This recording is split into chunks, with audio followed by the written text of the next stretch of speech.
Hey everybody, and welcome to Ask Ed number 5. This is connected to my podcast about dogs in the ancient Americas. I got exactly 0 questions this time, but undaunted, I'll just answer my own questions. So here we go. Question number 1. What about that book that I mentioned that I didn't have but I had ordered, and I'd tell you how it went? Well, I got it, and it's a great book. Here it is right here. This is A History of Dogs in the Ancient Americas by Marian Schwartz. It's made in 1997, but it's a really good book.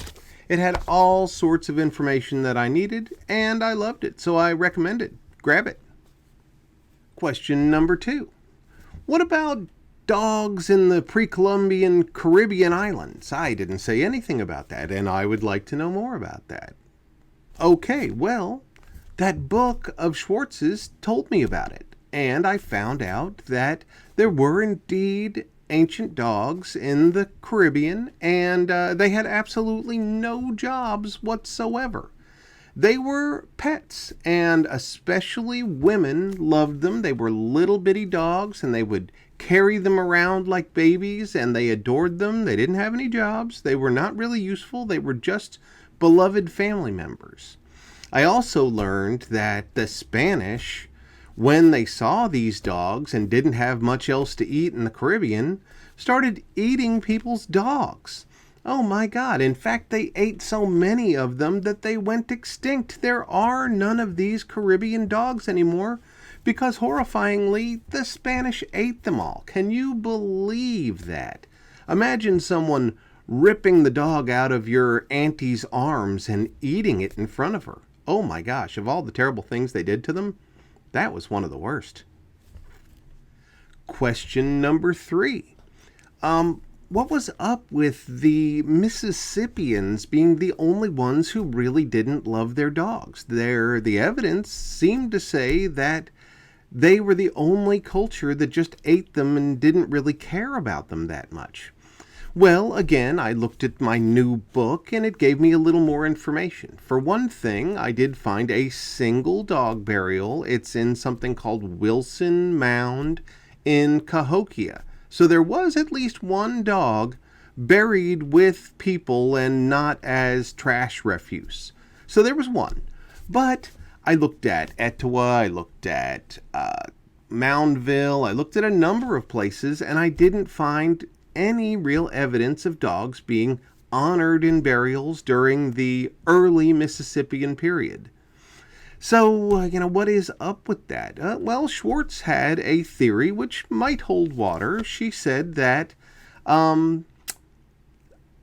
it was agriculture that did it. That before then, even starting at the Archaic in the eastern United States, that dogs were really hunting companions. And that in the advent of agriculture and less hunting, that dogs really lost their importance and purpose in Mississippian society, and they became food. Well, that's ugly, but that's what I learned. Okay, well, that's a wrap for the very short Ask Ed 5.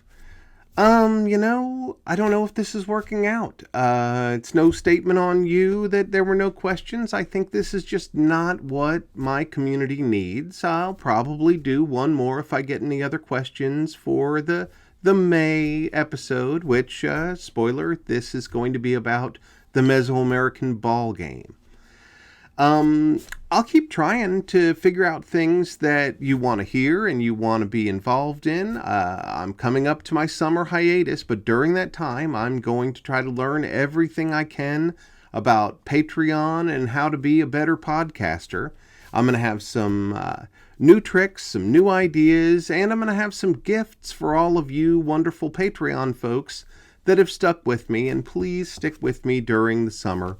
I know it's a long period of time, but I'll be back September 1st with all sorts of ideas, and I'll probably ask you some ideas too. Oh, here's one right here. I might just enter this podcast into some kind of new podcast awards contest.